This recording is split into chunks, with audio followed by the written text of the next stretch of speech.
నియోజకవర్గం ఏదైనా ప్రజల శ్రేయస్సే భవితే ముఖ్యమని పోలవరం శాసనసభ్యులు చిర్రి బాలరాజు తెలిపారు. భారీగా కురుస్తున్న వర్షాల కారణంగా వెల్లేరుపాడు మండలానికి బోర్డర్ అయిన తెలంగాణలో అశ్వరావుపేట నియోజకవర్గం బోర్డర్ సమీపంలో గల నారాయణపురం శ్రీ కట్టమైసమ్మ గుడి సమీపంలో చెరువు వద్ద సుమారు 30 మంది ప్రజలు చిక్కుకున్నారని తెలుసుకుని పోలవరం ఎమ్మెల్యే చిర్రి బాలరాజు, అశ్వరావుపేట ఎమ్మెల్యే జారీ ఆదినారాయణ వెంటనే స్పందించారు. అధికారులతో మాట్లాడి వెంటనే హెలికాప్టర్ తెప్పించి వారిని కాపాడినందుకు పోలవరం శాసనసభ్యులు చిర్రి బాలరాజు అభినందనలు తెలిపారు.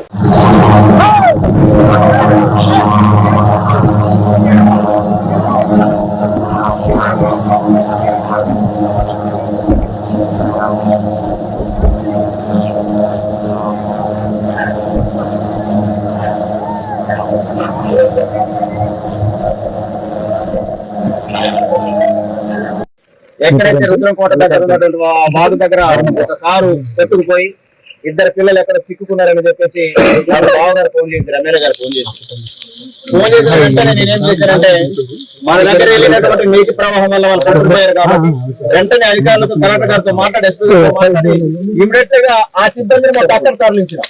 కానీ ఇక్కడైనా విషయం నాకు తెలియదు. నేను అక్కడ పంపించిన తర్వాత వాళ్ళని చేరుకోలేని ఆలోచనతో నేను అక్కడ పంపించిన. ఎందుకంటే వారే మాట చెప్పినాం.